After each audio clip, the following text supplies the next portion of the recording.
Well, I am in Southern California, Ventura County. Lauren and I used to work at a mid-sized nonprofit here in the area. Lauren was on the clinical side, and I was in the development department, which is the fundraising department. So yeah, I have my bachelor's in public relations and journalism. So that's kind of the background I was coming from. Always thought I was going to do something more media related, but yeah, I kind of slipped into a volunteer position in a nonprofit and I ended up loving it. And I really loved like the mission driven, like the purpose of the work. And I really loved that. And so, yeah, I just decided to stay in development, nonprofit development after I did those volunteer positions. So, yeah, a couple years ago, I also got my master's in business administration. Yeah, and I've really enjoyed working with small nonprofits. Lauren and I reconnected, and I've enjoyed using my background in nonprofit development in like larger ones to help like the smaller nonprofits because I feel like just little tips and tricks can make such a big impact for the smaller nonprofits. And so, yeah, I've been working with Lauren and the paid group. I recognize some of you from that. Hello, and good to see you guys. And yeah, I hope it's helpful today. Everything I can kind of cram into one little session. So, yeah, Lauren and I just kind of wanted to do one little overview, kind of a little bit of basics like fundraising 101.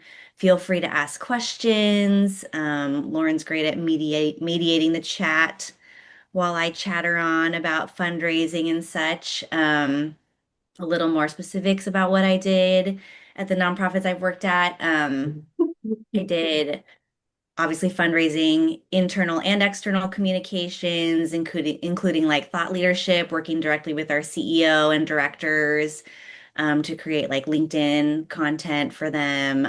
We were really heavy on events, so I'm well versed in that. You guys probably don't want to get into that as a small nonprofit, but I am here if you have questions about that. Social media and marketing. Our team raised about $5 million annually. Um, for about a $34 million nonprofit, just to give you a little bit of idea of the scope. And then more recently, I was working in grant writing with them under the title of Special Projects Manager. And I think we successfully got over 7 million in grants, mostly federal. So those are like the big guns of grants. So Um, Carrie can tell you the good, the bad, the ugly with yes. grants, fundraising, small scale, big Yes. scale. Definitely, definitely. So, yeah, if nobody has any questions. Oh, wait, hold on. I want to pop in the chat and see where everybody's from so I kind of have an idea. Yeah, we Oh, got Texas, South Carolina, Missouri. Delaware, California, Um, where you're at. Yeah, I saw Alabama, Georgia. yeah, Wow, we got a wow. lot. Michigan. Cool. Yeah, this is awesome. All right. Well, I will get started. So, when kind of breaking down a fundraising 101 course, I sat down to do the outline for this. And I was like trying to think where you guys would want to start. So I was thinking in your head, you're thinking, I'm interested in fundraising for my nonprofit, but I'm not sure where to start. So that's where I'm starting with you guys. So my number one advice, first of all, this is going to be the cornerstone of all your fundraising and outreach efforts is going to be crystallizing your mission. So when I mean crystallizing your mission, I mean stripping down like the catchy, markety, kind of like pretty slogan, and kind of breaking it down into what you actually do. Meaning, if I had 1 minute, or even better, make it like 20 seconds, 30 seconds for you to tell me what you do, can you succinctly tell me in 20 seconds what exactly you do and who you serve? And will I understand it as just like your normal person on the street? I'm not a clinician. I don't know anything about you or your nonprofit. Will I understand what you're saying? So, first of all, crystallize that. That is oddly rare in this space.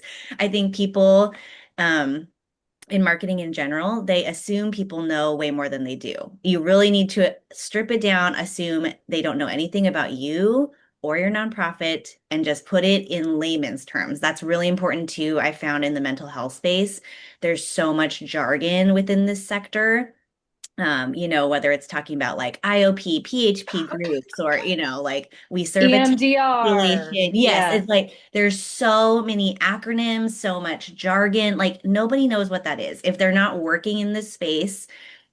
When I came to the nonprofit mental health space, I was so lost for probably a full year because everybody spoke in acronyms, everybody spoke in jargon, and I was like, I don't even know what you guys are talking about. And I'd always remind the team that, and they'd be like, "Oh, right." And so they'd always like break it down for me. And then I always tried to hammer that home. Like once I was more in the know with the team, I'd always be like, okay, remember, like, because I always held on to that feeling of how lost I felt when I first came. And I'm like, that's what people are coming into this and reading our content with is you have to pretend they're reading it with like that kind of mind, that they don't know anything about this space.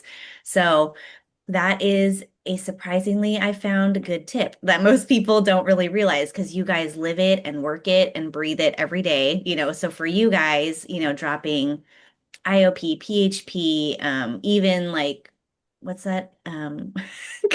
Like cognitive behavioral therapy, even terms that you think are super basic, like DBT therapy, all those things, they are not necessarily in the vocabulary of your reader, or whoever you're trying to get this content in front of. So So strictly, Carrie, I always yeah. say like, right, like stick to it like a third grade to Yes. sixth grade reading level. hmm Definitely. Yeah. Literally, if you were talking to a child, that's like a great real life example. I'm talking to my kids all day long. So if you break it down for a child, what are you doing? Mental health services. Even I was looking at a grant yesterday and I was just laughing to myself because I was also prepping for this class today. And I was looking at a mental health grant for my actual work. And I was just laughing because even for me to read through these things now, it's so like dense. I have to sit there and reread sentences a couple times, even now with like 10 years of experience in the industry, because it's like non-licensed mental health professional. Like it was something like that. And I was just like, can we just say like normal person who helps youth, like with mental health things? Like it was just, it's so funny that it just gets twisted into this super complex verbiage. And so I think, yeah, especially in this space, I really like to remind everybody to be mindful, super mindful of just like your average lay people who would be the people ideally that are reading your content on your social media channels, on LinkedIn, in your emails, however you're reaching out to them. Please, please keep that in mind. So, um, yeah, that's my number one thing. So breaking down your mission, crystallizing it, making it crystal clear for your average person with no mental health background on what you do and how you do it and who you're doing it for. Um, so yeah. Next, I would say after you have that down, I would look at all of your channels, your tools and your channels at your disposal. So we're talking website, which I like to think of as kind of like the central hub for all your efforts.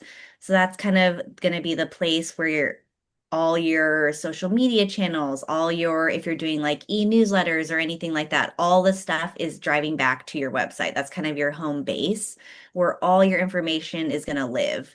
So, for example, like Hope Counseling, Lauren's nonprofit. Hope Counseling on their website has all their services listed, their how to contact, their pricing, or, contact us for pricing. I don't know if you have your actual pricing on there, Lauren, but it's kind of, an about Lauren, about her staff, all that information that's going to get dumped onto your website. And obviously at the website, again, going back to that mission, make sure on the home page that is front and center, crystal clear. I cannot tell you how many websites I go on, even for work, looking into like big nonprofits, where I go on their website and the homepage I look at and I'm like, if I didn't know what I was here for or what I was looking at, I would have no idea what they do. And there's a ton of websites that are like that, way more style over substance. And I think it's so important right at the beginning of your website on your homepage to have your mission up there and loud and clear and easy to understand. Because I think there was I forget the exact statistic now, but I know there's like a certain amount of time that people spend on your website if they're there for like just an initial browse, and it is not very long. I can definitely tell you it's under a minute, especially with today we all have like such short attention spans. So it really has to just be up there. Pictures are great and everything, but a lot of websites I think have gone a little heavy on the pictures. And, if you have to scroll, um, yeah, there's a chance they might not even get there, if they don't make that decision to scroll down, if this is just one giant picture at the beginning. So, anyways, keep your mission front and center on your website and obviously all your other website info. Easy to understand is great. We're talking like potential, obviously, clinicians might go there, but also we're talking about like potential patients. What if I'm a mom looking for mental health services for my kid, and this is the first time we've ever looked for mental health services. So I don't know anything about mental health services. I don't even know what you're talking about. If you say we use DBT therapy, of course, feel free to abbreviate later on, but always, always make sure you're spelling it out the first time and explaining what it is. DBT therapy, that no, EMDR, like there's like a bunch of, I'm still learning all the clinical terms. But yeah, make sure you spell them out and explain them. Please, please, please. Coming from a non-clinical person, so helpful if I don't have to be pulling up a separate page to Google it myself. Um, and then same goes with all your social media channels. Assess those if you have them existing already. Like what kind of followers do you have? How often are you posting? Are your followers engaged? Meaning, are they engaging with your content? Are they liking? Are they commenting? And do your posts invite engagement? Like are you asking questions or is this more just informational? Um, a mix is always good. I think information, doing a good mix of kind of like services you offer, along with a mix of sprinkling in some, let's say you serve, you do youth mental health services, asking a question that kind of engages people.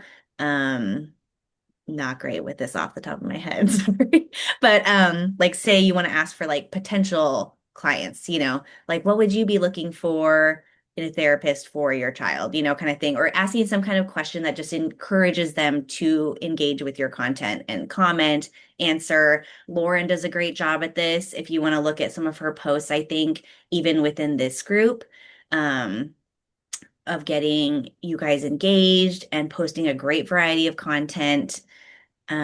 She's always thinking about her target audience, and what do you guys want? What do you guys need? Posting a poll. What do you guys want to see a training on? Who else? What other experts can I engage to get you guys what you need?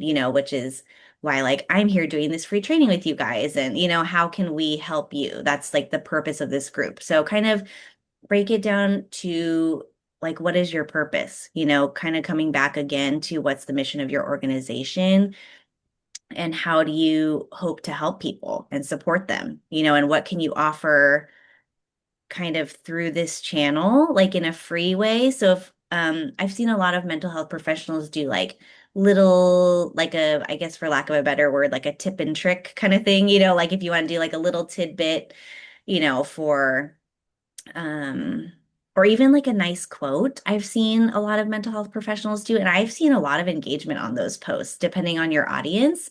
I don't know who all your guys' target audiences are, but I've seen a lot of engagement on the ones that I follow, and they seem to really resonate with their intended audience. So that's just another idea for social media. I think gathering emails is another great tool. Um, Gathering emails, that's also something that could live on your website, obviously, like a newsletter sign up box. We've all seen them.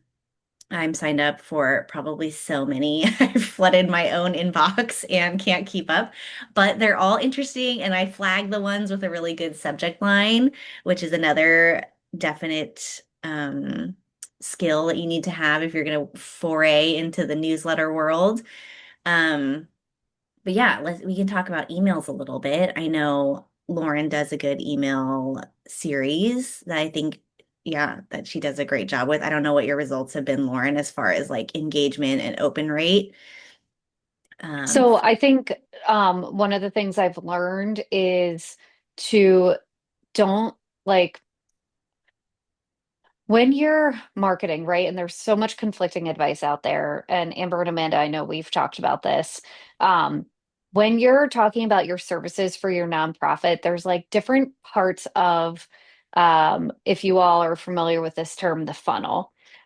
So when you think about a funnel and people getting ready to use your services, right? The people coming down the bottom of the funnel, when you have people on your marketing list in a Facebook group following you on Instagram, whether these are potential therapy clients or potential donors, they're what's called like a warm lead, right? And so they're considered middle or bottom of funnel. And those are the people that you want to speak to. So it's almost like more specific. The more specific you can be in your subject line. Um, Whereas when you're talking like top of funnel, that's like people who don't know you yet and you're talking a little bit broader. And I know, Amanda and Amber, if you guys want to ask this question, but I know one of the questions you guys had for me was, okay, it gets confusing. And Carrie, I don't know if you can speak to this of like in an email list and on social media, we're talking to potential clients and we're talking to potential donors. And we're trying to launch our fundraising campaign. So, how do we balance those types of things? How do we balance the wording?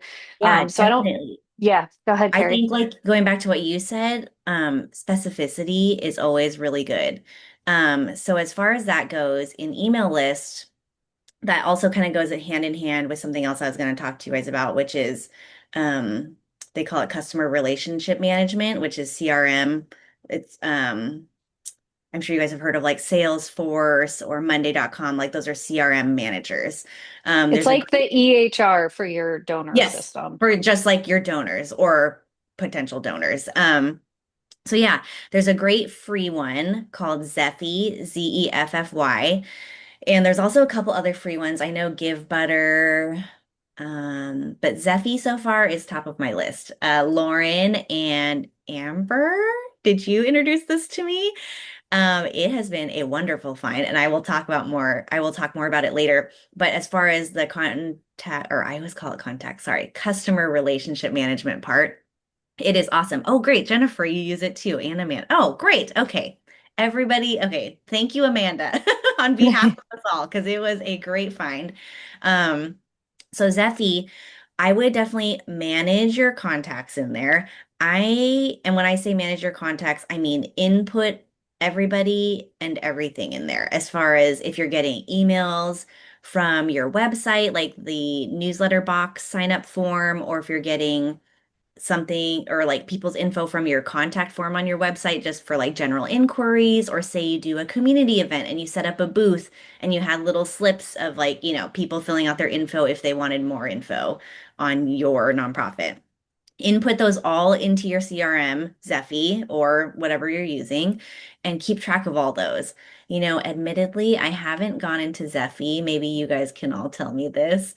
So in their CRM, usually there's a thing called tags and you can Yes. like, okay. I was like, this is a pretty basic feature, so I assume they have it. I have not set up a Zeffy account personally, but I've poked around. So you're going to want to use those tags. This is part of how you're going to segment your email list effectively. So I would use tags like, okay, for sure do a donor tag if they've ever donated to you. So these are people that have already given you money. I would do maybe like a potential donor tag or like potential patient tag, like kind of whatever they've been interested in. You could do a referrer tag, if you for like other clinicians. Um, I would do, let's see, what other populations would you guys potentially be coming in contact with? I'm thinking referrers. Oh, perfect. Okay. Monthly donor. Awesome. Member, yearly donor, returning one time, no payment. Okay. So I'd say for you guys, and you could even do patient, I would assume, or like patient's parents if you're serving kids. Um, That would be a good one. Anyways, just think about your target populations, meaning whoever you'd be coming in contact with. And the more you can segment those out and the more specific you can make them, the better. And people can have multiple tags, so say, um, Amanda donated to Lauren's nonprofit. Amanda could be listed as tagged as referrer and donor, or whatever. So things like that. So people can have, we had some donors in our database had like 25 tags because we would tag for like every event, like event sponsor, event attendee, blah, blah, blah, but just to kind of break it down. Trust me, you'll be happy. You have more tags than less and more specific than broad. So when I sit down to do an email, say I want to do, let's say we're celebrating, or maybe celebrating is not the right word. Um, Doing like an awareness campaign for like Suicide Prevention Month, and you want to reach out to all the referrers. Okay, so that's all the referrers. In Zephy, they have also email management, and you can do, I believe, email campaigns through Zephy. You can go in there and instead of trying to water down a suicide awareness month email and kind of trying to like, okay, let's talk to potential donors. Oh, but let's also not forget to talk to the referrers and also talk to blah, blah, blah. Let's do an email just for the referrers, and then in the to section, excuse me, you pull out just the referrers tagged. So that's going to pull out all the emails that is just referrers. So you don't have any random like potential patients or donors or blah, blah, blah. And then you can do a more specific email. It's way more impactful. Like think of the emails you guys get. We all get them in our email when it says like dear friend, and it's clearly very, very general, very, very broad. Clearly they don't know who I am to them, in terms of our relationship. I'm just another email essentially. But if you make that email instead of talking to every single audience that you're coming in contact with specific to referrers, it's going to be so much more impactful. If you're talking about, I don't know what you would talk about. Sorry, the clinical side is really my weakness on this, but you know what I mean? Like you're talking about very clinical specific topics or like, hey, how can we as providers celebrate with our or not celebrate. I keep using the word celebrate. Sorry. Um, recognize this month and bring more awareness to our patients or, tips and tricks as providers checking in with your patients who might be, suicidal or, things like that. And then you can take that email too. You don't need to reinvent the wheel. But say you want a touch point with all your different groups, take the email, copy it, and then go back and edit it to make it more specific to now potential donors. And so you're going to tell potential donors, how are you or your nonprofit helping people, or helping raise awareness for Suicide Prevention Month? Or how are you helping, yeah, your patients specifically? Do things like that. And then you'd have like a donate button or something like that, which you might not feel is appropriate putting in like a refer email, for instance. And so kind of doing that, copy, copy, copy, but then making it going back and editing through. And, some sections might need to go completely. Obviously, you would take out like that, how do we help our patients section, if you're sending it to potential patients or donors, that kind of thing. But you can just retool that content. But then that way it feels much more specific to each segment and a lot more impactful. You're more likely to get a lot of engagement. Definitely change the subject line for each of those emails. The subject line is so important these days and definitely needs to be grabby, for lack of a better word, for whatever audience you're writing to, because yeah, a lot of times your There's email, a term for this. It's called the dog whistle hook. oh, Hmm. nice. Good to know. Dog whistle hook. Yeah. I mean, we all know. I have so many emails sitting in my inbox, and I'm like, these are interesting, but also, I mean, these are probably interesting, but I don't have time to sit here and read 20 different marketing emails. So I'm going to pick the one with the most interesting and catchy subject line, and I'm going to read that one and delete the rest.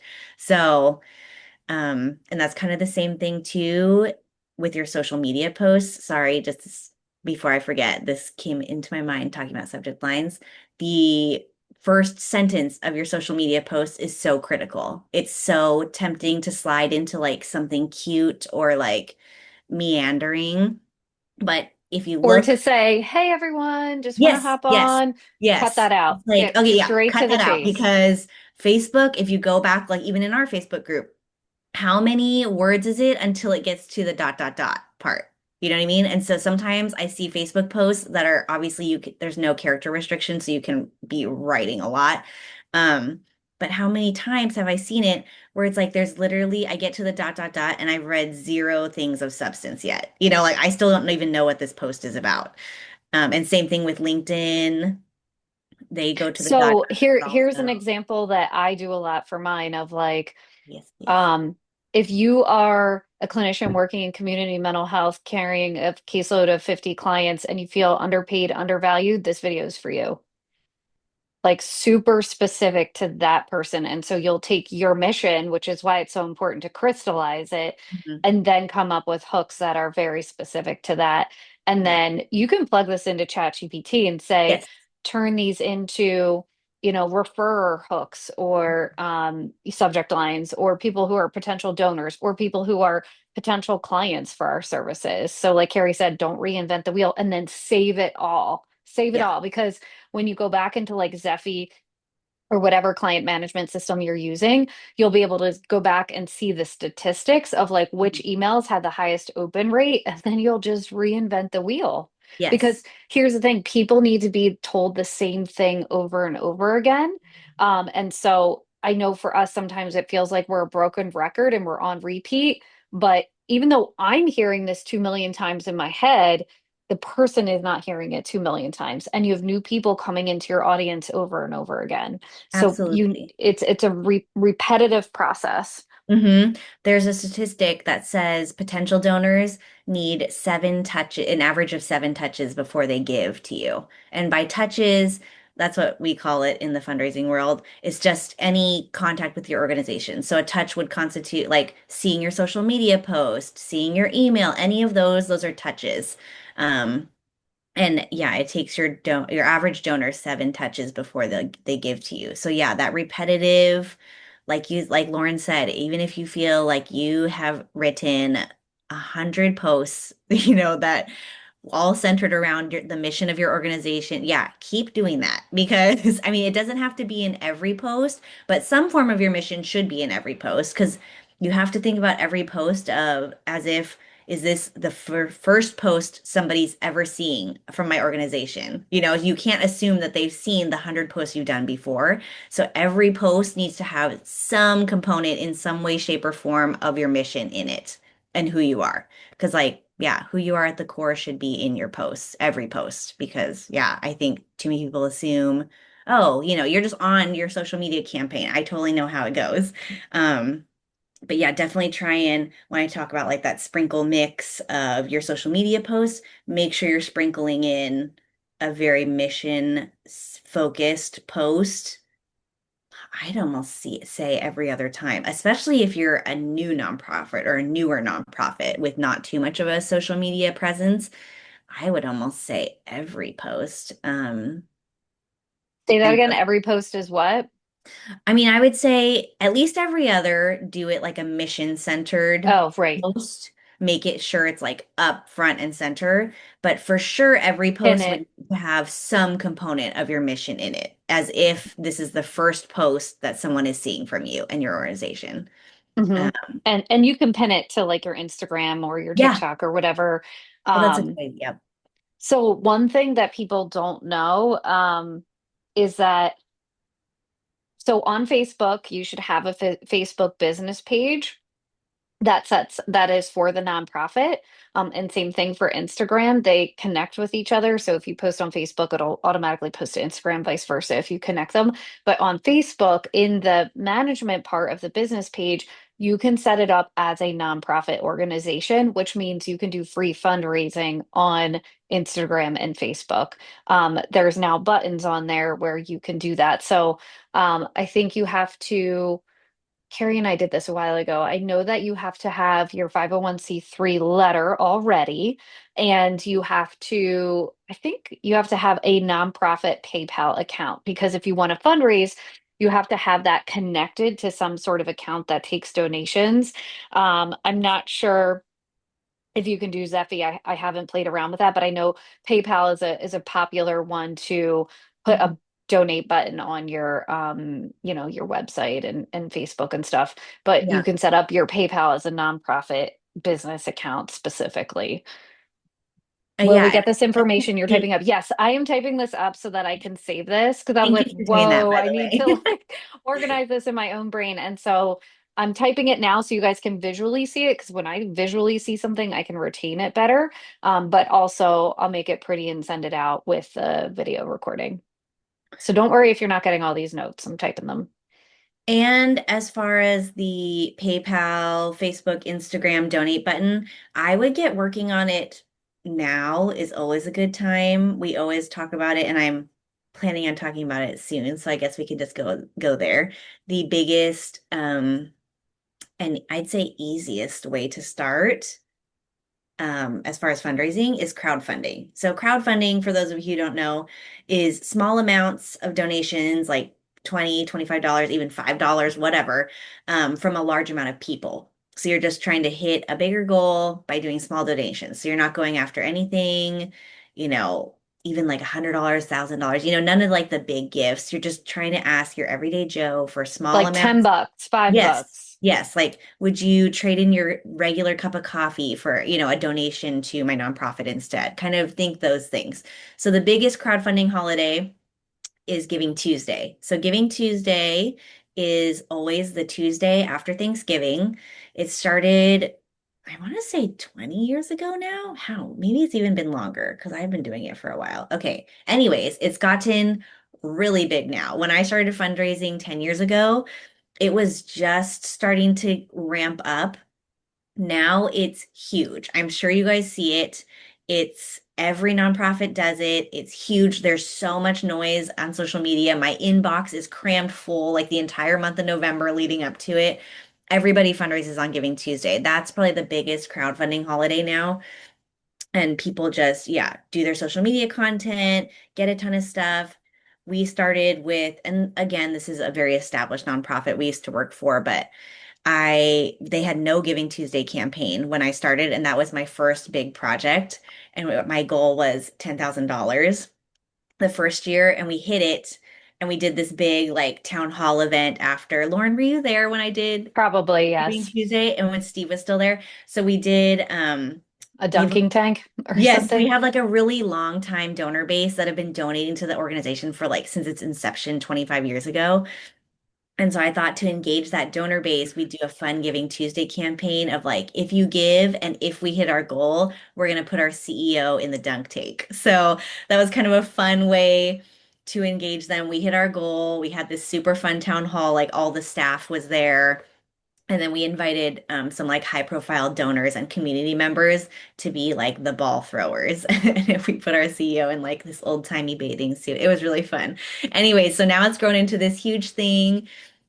I think by the time I left, we were hitting our $100,000 goal. So I was pretty proud of that. We did that through a lot of matching gifts, a program that I set up for Giving Tuesday, which is also another great way. Say you have a really generous board member. Also, I love the fact that Giving Tuesday is towards the end of the year because a lot of people wait to make their big gift until the end of the year because then they kind of know what they have left, in terms of And it's a budget. tax write-off. Yes, exactly. And then they're like, oh, hey, I still have like another $5,000 I could give and get a tax write-off. So we do a lot of more aggressive fundraising towards the end of the year because of this. And Giving Tuesday is right there in the mix. It's kind of the big kickoff now for year-end giving. So if you have a board member, say, that gives even $1,000, every year, or is willing to give $1,000 this year, use it as a matching gift for Giving Tuesday. That's how we started hitting the 100,000 mark is I got 50,000 in matching gifts. So I did that by reaching out to some of our key donors who already give like their year-end gift. And you can kind of count on these donors every year. Like, okay, I know so and so gives $5,000 at the end of the year. So and so gives, $25,000 at the end, our board president or whoever. Um, I approached them to ask if we could advertise a matching gift with their donation. So we collected 50,000 between like maybe 15 people. Um, and with their permission, listed them as kind of matching gift sponsors. And then we advertised to people that we had a matching gift. And to help us capture the matching gift, we had to get 50,000 like from everyone else. Like they're trying to match the 50,000. So we're trying to double it basically. So you can use more marketing language when you have a matching gift, like double your donation, double your impact. That's where you see like that language coming from. When you see that on posts and stuff, it's usually because they have a matching gift already. So technically, this is more of, I like to call it a marketing match. We had technically already gotten those gifts, or those people were like planning on giving to us regardless. I guess a true matching gift, you would say, and that's normally given by one really large organization. So say, you know, Bank of America or something, it will give us $100,000 if we can raise $100,000. That's a true matching gift. Like say if we only raised 65,000, they would only give us 65,000. So, we were more engineering marketing matches. So these people were already going to give to us. We're just asking them if we can like reallocate those to Giving Tuesday to help us raise more money on Giving Tuesday. And they were all super happy to do it. And yeah, with that framework, we were hitting 100,000 by the time I left. And yeah, they're still doing it. So I think that And framework works. And I think just remember, like when Carrie's talking about this is like a large nonprofit. Remember, this is a Yes. $35 million. We're not Yes. doing that at this level, but you Totally. can take these same concepts and apply it at a smaller level. So for me, Definitely. if I wanted to do a marketing match, I would probably go to my inner circle, my people, right? And I'd be like, honestly, I'd be like, Dad, can you give me 500 bucks? Mhm. And I'm going to use that to market a matching donation campaign and to say if you guys help me raise 500 bucks over here, then I have a donor who's going to match that 500, right? And then you have $1,000 for people who can't afford services. um, so you can do these same concepts on a very small scale and still make a pretty big impact, especially because we're not operating at multi-million dollar revenue. um, there was something else I was going to say. Oh, going back to like the big thing on Facebook right now, and going back to the crowdfunding and being able to say 5 or 10 bucks, like trade in the cost of your regular coffee, like on a weekly basis or something. Um, Instead of waiting till Giving Tuesday, what I would challenge everybody to do, and you've probably all seen this, is, if you have a birthday that is upcoming, people are now doing on Facebook, donate to this cause instead of sending me a birthday gift and just make it $2, $5, something totally reasonable. And you'll get donors because Facebook, probably majority of your friends on Facebook are also your inner circle, and people probably care about the work that you're doing. And so even just those quick wins are super helpful. In fact, I should probably do that. My birthday's May 1st. So I'm like, oh yeah, I should do that for my nonprofit and see what I can raise. So the cool thing about this that I think, and you guys probably have experienced this, like pre-COVID, nobody was on social media for mental health, right? It was kind of like a no-no. Like we don't put ourselves out there in that way, but now it is the way marketing is for our field. And so now we're inundated with therapists, marketing their private practices, or therapists saying they're into coaching or coaching business, like whatever it is, which is great. But the advantage you have as a nonprofit is people are not out here doing this, raising funds. So this is a unique way to do it that the market is not saturated with. And it's for a good cause. So I feel like you are all ahead of the curve. Who knows, in 20 years by now, maybe everybody is starting nonprofit therapy practices and we'll be inundated with donations. But I feel like this is still not known, and so we're kind of ahead of it because you're also not a large corporation or a large nonprofit. that is out there on social media either. We're like these small, personable people. People get to know us intimately. Yeah, no, great point. And talking about those birthday fundraisers, which are awesome. If people are willing to do those for you, for sure be making a tag for that segment of people. Those people are like your warriors, your people that are willing to tell other people about you. That is invaluable. So definitely make some kind of a tag. Like I said, you cannot make too many tags. Like you'll just be more sad later that you didn't make a tag for it. You'll never regret making a tag for something. Um, so definitely be making a tag if they did a birthday fundraiser for you. Like I said, I would call those people, like Lauren said, your inner circle. Those are going to be the people that on Giving Tuesday you reach out to, send them, even if they're not willing to donate, which is totally fine. People aren't always in a position to do so, but like, hey, would you be willing to support us on Giving Tuesday? Here are the ways. And I would do obviously the first one's donate. The second one is like and share our posts. The third one is, would you be willing to post? And then have a little script there. I'm sure we'll do another webinar when it gets closer to Giving Tuesday. But these are your inner circle people, which I think are the same as your people that would do birthday fundraisers for you, you know. Mhm. So those people are, yeah, so key, so invaluable, especially when you're a super small nonprofit and early, starting out. I just Um, want to ask real quick while we're on that, yeah. if Amber and Amanda, you're willing to share, you guys just launched a campaign for your inner circle. Oh. Um, I'm curious how much you raised. Yeah, we did our first campaign with our inner circle and we raised $1,000. It Yay! was so exciting because Amazing. we've only been a nonprofit since mid-December. Wow. Yeah, so it's Incredible. super Great exciting. job. So exciting. So when you say inner circle, are we talking like board or was it like family and friends? Yes, it was our board, family and friends, like on my personal Facebook Great. page. Yeah. Yeah, Awesome. yeah. That's so Thank awesome. you. I'm so excited for you. Yeah, Thank you. I think board and your inner circle, those are really key people to leverage. And I know leverage feels like a dirty word sometimes, like, like you're taking advantage or whatever. But when I say leverage, I mean, like they don't have to be giving. You don't need to be twisting their arm to like give you $100. When I say leverage, I mean, hey, can you connect me to some people that you know? If you can't give right now, can you just, keep an eye on Facebook and like and share our posts? There's lots of ways to leverage those relationships and people want to support you. Your inner circle is your inner circle for a reason. They want to see you succeed. And that's just really key at the beginning because I know it's hard to get the momentum going as a small nonprofit. So yeah, oh, I'm so excited for you guys, Amber and Amanda. Awesome.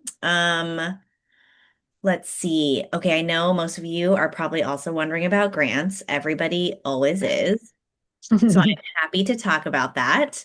Um, so grants is a tricky area, I think, for small profits. I think everybody thinks of grants as kind of this magical big check that's going to come in the mail, like if you get it and kind of like swoop in and either save the day or like expand your program, or double it. Which sure it can. But grants, I think, are not ideal for new nonprofits for a couple of reasons. A lot of grantors are looking for, and I would say most grantors actually, are looking for people with at least 2 to 3 year histories, and that's at like a very minimum. Ideally, probably 5+ would look a lot better to a funder. Um, Also, it's just extremely time consuming. Some of them, I guess I will say some of them are time consuming and you need to have some know-how. But there are people you can hire. Um, the freelance site Upwork is a great place to find grant writers. You'll find grant writers in all different ranges as far as pay there and price for you. Some I just looked the other day for a client just to give them an idea, and one was like $20 an hour, which sounds kind of sketchy, and then one was like $200 an hour. But you can see how many jobs they've done, you can see their background. I would definitely pay close attention to that.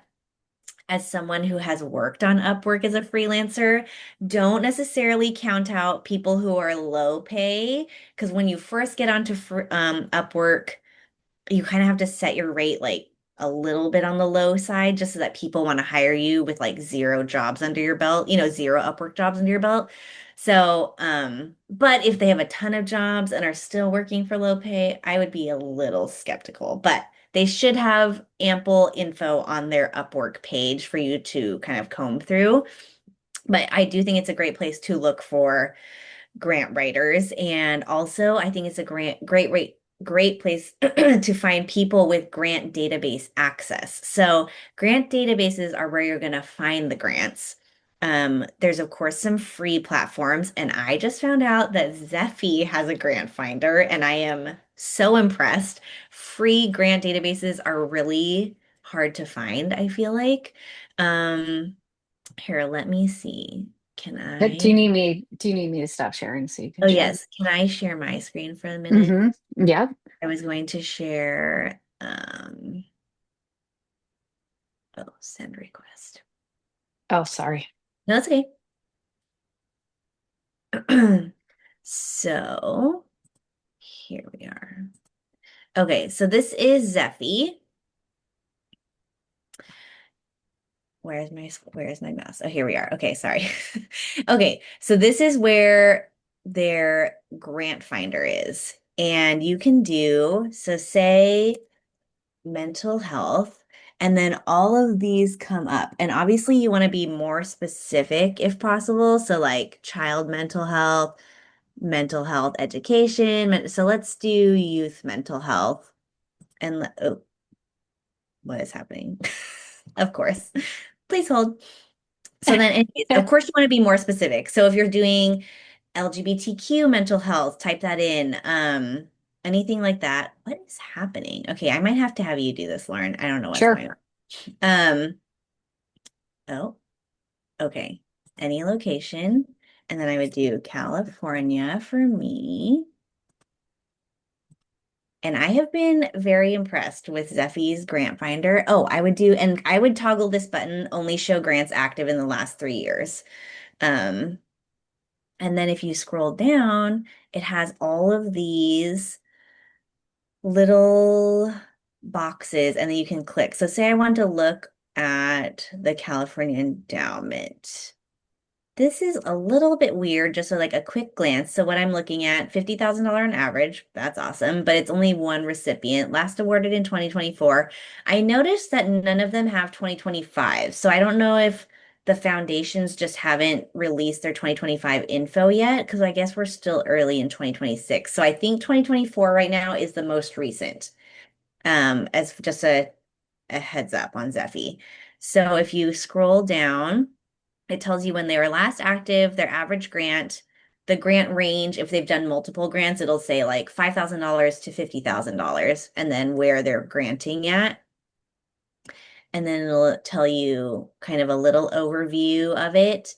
And then as far as eligibility, this part's awesome because I feel like it breaks it down really nicely for people without, like intense grant experience. I feel like this is pretty easy to understand for everybody. So you can kind of get a good idea and start, yeah, looking around there. See, and like geography, recipient variety. Yeah, I was just really impressed. This is a pretty good um overview of the foundation for like a free grant database. So you can use things like Zephy. There's a couple others. I like Grant Gopher also. They have, I think you can do like 5 searches free on Grant Gopher. And then they have like a paid. Um, then they have a paid version too, but their paid version is very affordable. So the big, like top of the line ones, I would say are Instrumental and maybe Grant Watch, things like that. There's other like paid grant databases that like professional grant writers would have access to. Um, I worked in both Instrumental and Grant Watch, and they're both impressive. Grant Station, sorry, Grant Station. There's also a Grant Watch. There's a ton of them. So, yeah. So if you go on Upwork, some of the grant writers, if they're smart, they will put that they have access to XYZ platform. So they'll say, I have access to Instrumental, I have access to Grant Station, things like that. So if you want to do more intensive grant research after getting like kind of an idea on Zephy and maybe putting together a list of potential um, foundations that would be a good fit for you funding wise and like populations you're serving, And I just then want to say, I put this in the yeah. chat real quick in case you guys are interested, but Carrie created a mini course for specific to therapy nonprofits. It's a 10K jumpstart. It's just 37 bucks. It also goes through fundraising too, but all this stuff that we're talking about, like she created, in there is like a template for Giving Tuesday campaign. It goes through like the different grant, which you was just talking about, the different grant databases, how to structure and write your grant. Um, I think as she's saying, like we we don't typically recommend, especially going after federal grants. I mean, Carrie will tell you why. She's certainly been involved in federal grants, but the more local grants you can go after, like the better. It's less time, it's less of a gamble. And Yeah. although it may be less in dollar amount, there's less admin work to it. Hmm. Um, Carrie, I don't know if you want to share like your experience about federal grants and why we Yeah. don't. Federal grants, especially for small nonprofits, I honestly would not even go there at all. They're like big amounts, like quarter of a million, half a million, in the millions. But first of all, the applications are horrific. They are literally have the last one I did had an 85-page limit. So if that tells you anything about how much you have to write, they are terrible. And then also the administration, which a lot of people don't think about, and is definitely something to consider when you're looking into potential grants. Look and see what the follow-up requirements are, because for federal grants, the follow-up requirements obviously are extremely intense. If the government is handing over $3 million for you to create, XYZ mental health program, they're going to want to know outcomes, how like you have to do like quarterly budget, how you're spending down the dollars, all that stuff. It's a ton of administration on the back end if you do get it, which is like, yay, we got $3 million. But it's not just like they just send you the check in the mail and say goodbye.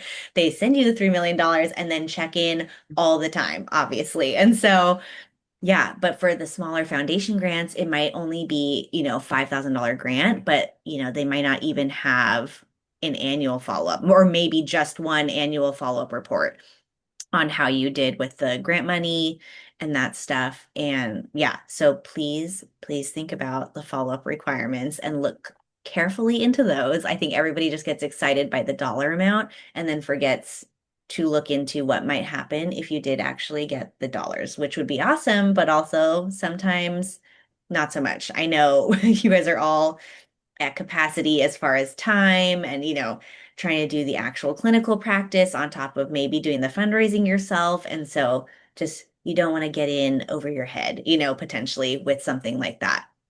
So definitely look at the specific requirements. Obviously, when you're doing your initial comb through of grants that might be a good fit, closely look at eligibility. Are you even eligible?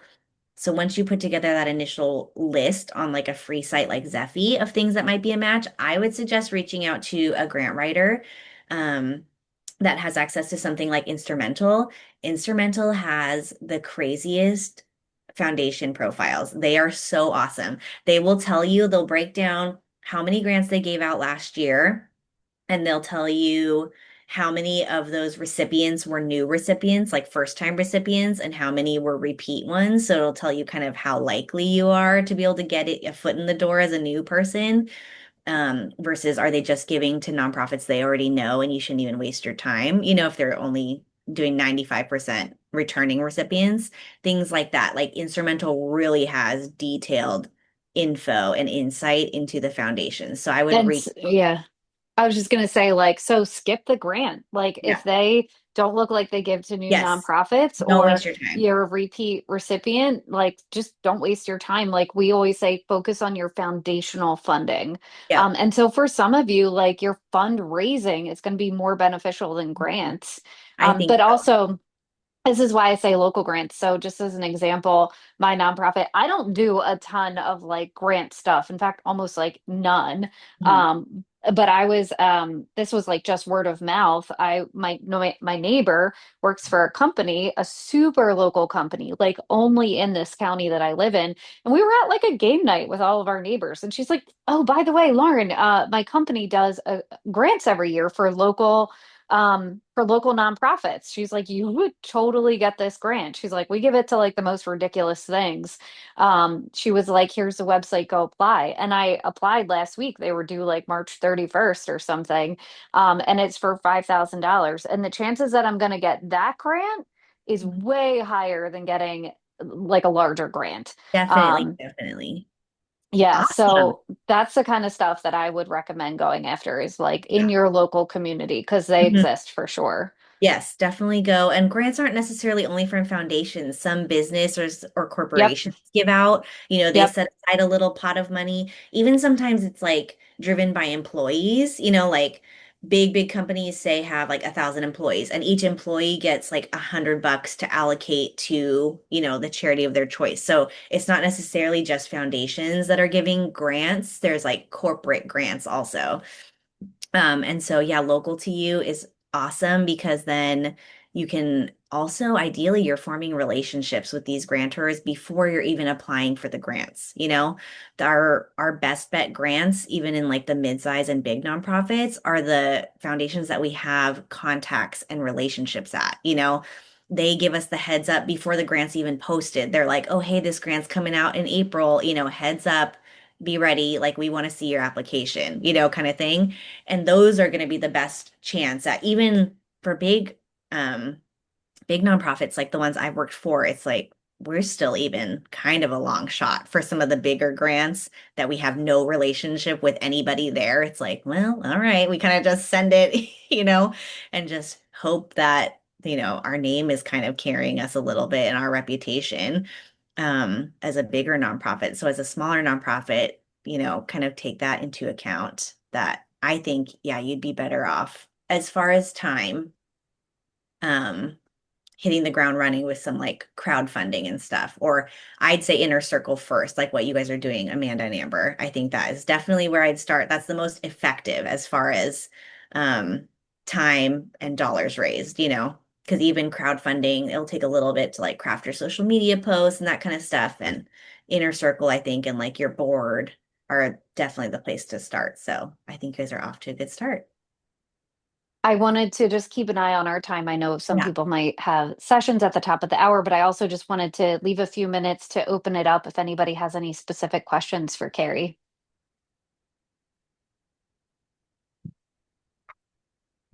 Wow, that hour went fast, Lauren. It did. Sorry, hope Yeah, I wasn't talking too much. it's It's all really good. hard to cram into a 101 session. Yeah, yeah. And don't be afraid to ask Carrie questions. She's a wealth of information. So, while we have her, ask away.